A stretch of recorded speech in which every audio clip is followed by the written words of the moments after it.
Alright guys, so I just left work. Let me tell you something. I am about to pick up one of the cheapest four-wheelers that I have ever seen in my life. I got a killer deal on a four-wheeler. Wow, that sun is bright. I got a really good deal yesterday on a four-wheeler. Now, my buddy, he didn't want to be filmed, so I couldn't film the deal-making process. But let me just tell you something. I'm about to show you guys.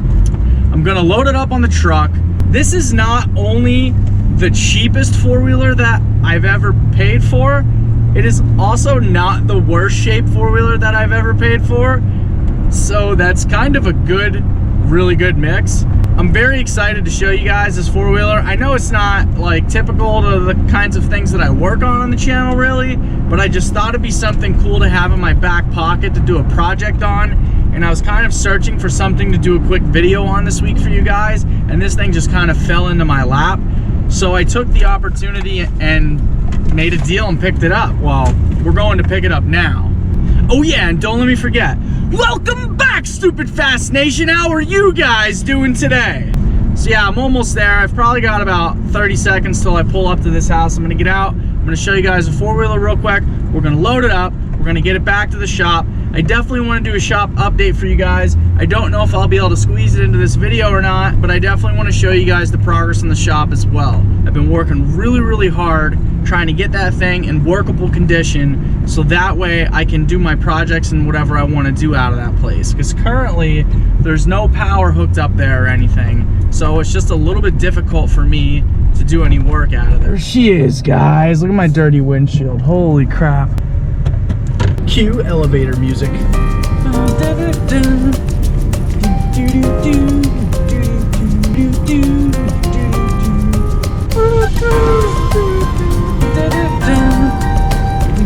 Just gonna back up to this truck, drop my tailgate, and roll that thing right on.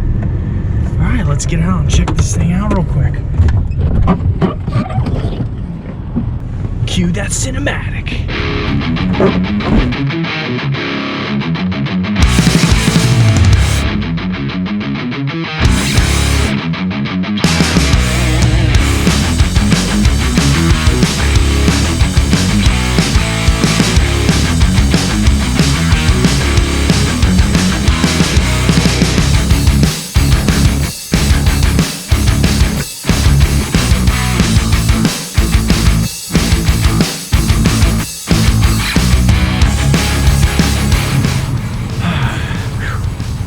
Freezing out.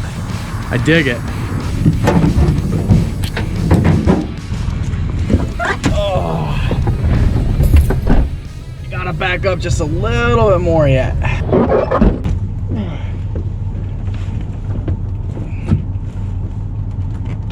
Yep. She don't like to roll.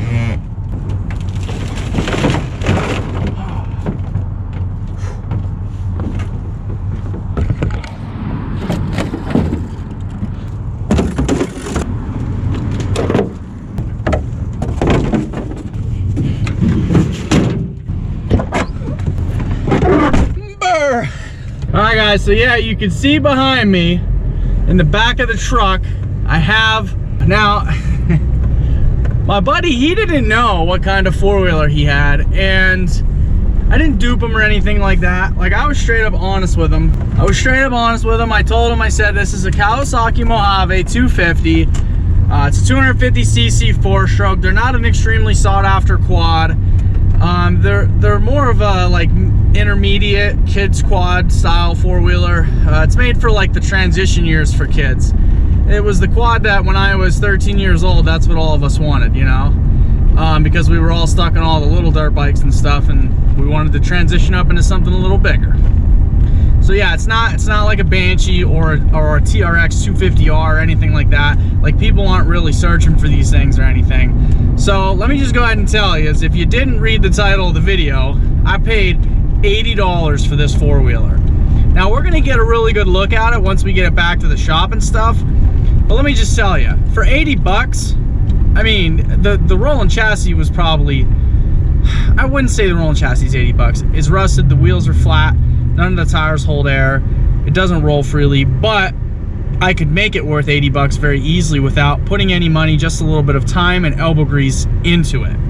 So with that being said, the engine, if that's no good, you know, I can part it out on eBay and probably get my 80 bucks back out of it and have a free rolling chassis to make another epic creation for you guys on the channel.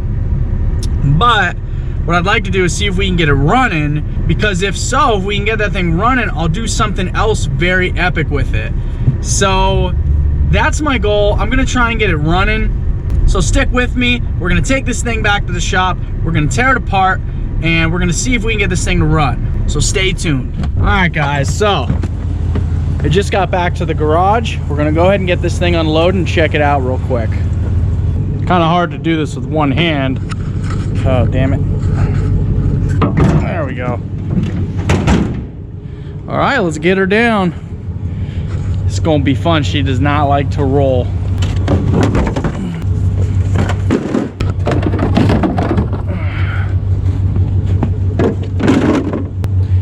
I miss you. I don't think I'm gonna be able to hold this. I'm gonna try and finagle it to sit on the bed of the pickup. I can't really hold the camera and take the quad down by myself.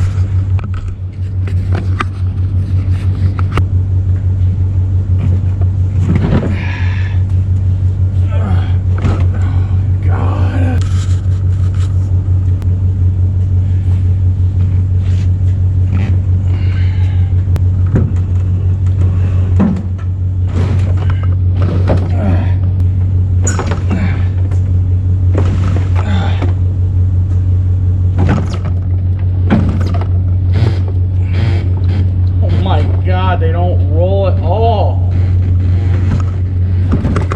None of the wheels roll on this thing. Still gonna be a fun project though. Oh, front wheels roll. They just flat. I think what I'm gonna do is just drive forward and let it roll off the back.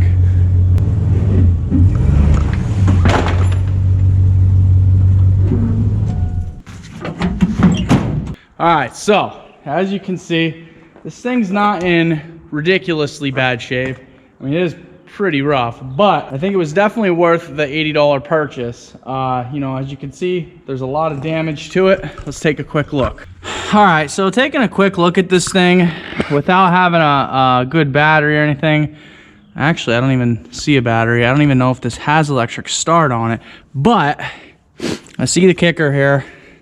I personally, oh, it moves. Oh, it's in gear. Maybe that's why the wheels wouldn't turn over. Why didn't I check that? Centrifugal clutch or regular clutch?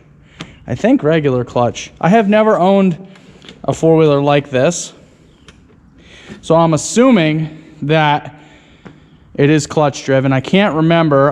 For those of you who didn't know, and for those of you who watch my Instagram page, Stupid Fast John, I asked in a post what you guys thought this quad was. This is actually a Kawasaki Mojave 250 4-stroke. I believe it's liquid cooled. I've never owned a Mojave. I've owned lots of 200cc 2-strokes, 250 2-strokes. I've owned so many different four-wheelers and dirt bikes, but I've never owned a Mojave for many reasons. You know, I'm a 6'3", nearly 300-pound guy who this thing would not cart me around. Even in my teen years, I don't think that this thing would have drugged my ass around. I'm not overly excited, but kind of excited to get this thing running, because I feel like for 80 bucks, this thing was a great deal. Shout out to my coworker. I don't want to say his name because he was really funny about being filmed, but if he watches this video, thank you very much for the good deal. He originally wanted $100 for it. I had $80 in my pocket, so I said, hey man, will you take $80 for it? And he said, yeah. And I said, all right, let's load it up. There is quite a bit of rust on it. As you can see, the chain's in bad shape. It's overly tight. It looks like somebody did not understand how to do proper maintenance on this thing, but all of the electricals here, the keys here, nothing seems to be frozen solid. The tank's disconnected. There's nothing in the tank. There's nothing in the line to the carb. I just feel like they didn't know what they were doing when whoever worked on it last. The shifter seems to work. I see some water coming out of there. I don't know where that's coming from. It doesn't look like the case. Looks like it might have been sitting on top of the engine or something. All the electrical looks like it's in good shape. I don't see a bird's nest. I mean, all in all, I really think that this will run. with a little bit of TLC, I think we can get this thing running. So here's what I'm thinking. And let me know what you think in the comments below, okay? I love your guys' input. I want to know what you guys think we should do with this thing. I was thinking, well, obviously first things first, let's get it running. Fresh spark plug, we'll do some fuel, check the compression. I'll put a tiny bit of oil on the top of the cylinder because this thing has been sitting for, I think my buddy said, 2 years that this thing's been sitting outside in the cold weather. So, you know, there could be corrosion in the cylinder and in the head and stuff like that if oil hasn't seen anything in a long time. So I might take some oil, open up some of the ports, some oil in various places. That way there's some pre-lubrication there when we go to fire this thing up for the first time. But yeah, we'll do carb cleaning, fresh fuel, spark plug, change the oil in it, and we'll see if we can get this thing to fire up.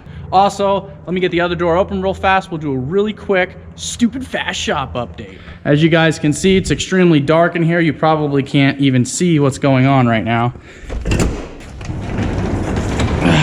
All right, that takes care of that. So yeah, as you can see, it's a mess in here. I've got insulation laying all over the place. I've got my power cable laying all over the place. I've got cabinets. I've got all of my stuff in here. You can't barely see anything. Let's go open the other side door real quick. All right, now we got a little bit more light in here. You guys can see a little bit of what's going on. It's just kind of a dreary day, really. So it's kind of hard to see what exactly it looks like in here. But I've got some open space back here and along here. I started insulating my wall and putting plywood up because this wall is going to have plywood 8 foot high. I've got some of my tools laid out here on the table, my toolbox. I don't want to go crazy in the dark over here, but I've got all my wood laid out here for the walls and for the structures I'm building inside here so I can get all of this stuff sorted and stored. This is my power cable running in. I'm going to have my panel right over here, run my conduit up into my panel and run my cable into the panel. This weekend, I have lights on order. I ordered them this morning. They should be here by Saturday morning, hopefully. I'm picking up a 12-foot ladder tomorrow, so hopefully I can get some lights in here and start getting this place lighted up and heated. I do have a blow heater. I might use that to heat it up in here so I can work in here. And I will show you guys some more of the process. It's just been, I've been struggling in the cold weather to get this thing going. I'll show you real quick. You see here, you can see my drainage ditch that I dug up. I ran a ditch all the way over from my house and sub-fed my power into the side of the barn here. It's been quite a mess trying to get all this done before the ground freezes. I mean, that was my main goal. Get it run over here and in the barn before the ground freezes. Once the ground freezes, it is a nightmare to try and dig it back up. You can see I've got my car lift over there. I've got the 2015 Mustang, the other four-wheelers over there. Those things will be brought into the garage hopefully this weekend. My goal for this weekend is to try and get the second level mezzanine built and start putting my parts storage up there so that way I can get everything off the floor that I don't want on the floor and have my open floor area, and then hopefully start on the office and stairs to the top there. But yeah, so I'm hoping to do that stuff this weekend, get that stuff sorted out so that I can get back to pumping out videos. If I do that, I can work with a blow heater in here until I get my heating system set up. I do have a heating system that I bought already for this place. I just have to go pick it up and install it. I do not have water ran over here yet. I'm gonna save that for the springtime. I do have a bunch of water pipe and stuff. I don't know if you can see it there in the video. A bunch of water pipes stacked up so that we can run that over from the house this coming spring. And I'll probably run an Ethernet cord for internet and stuff like that. But yeah, so that's the shop update. That's what I got going on in here. I've got a stereo system. I've got all kinds of stuff going on in here. I just really need to get this thing heated up so that way I can get over here, get working, busting my ass for you guys, start putting out some awesome content again. There is plenty of content on the way, trust me. It's just been a struggle getting these last couple things done. There's also a lot more I want to do to the inside of this building yet. Essentially, once I get this sidewall set up over here and I get my second level mezz up, the rest of the pole barn I'm going to finish insulating and get it covered with wood, and I don't know what I'm going to do for like above the 8 foot for wall covering. If you guys have an idea, comment below. But I'm going to do plywood, 7/16 OSB plywood, 8 foot high, and then that way I can hang shelves and do whatever I want down here where it's head level. Then the lift's going to go right here where all this insulation is going to go right here. I have two 6-inch pieces of concrete where the 2 posts for the lift will go, and we'll run that power right off the panel of that. So yeah, that's pretty much it, guys. If you guys have an idea of what we should do with this Mojave, make sure you give me a comment below. If you enjoyed the content, you want to see more videos like this, give me a thumbs up, share, and don't forget to subscribe. Thanks for watching, guys. See you next time.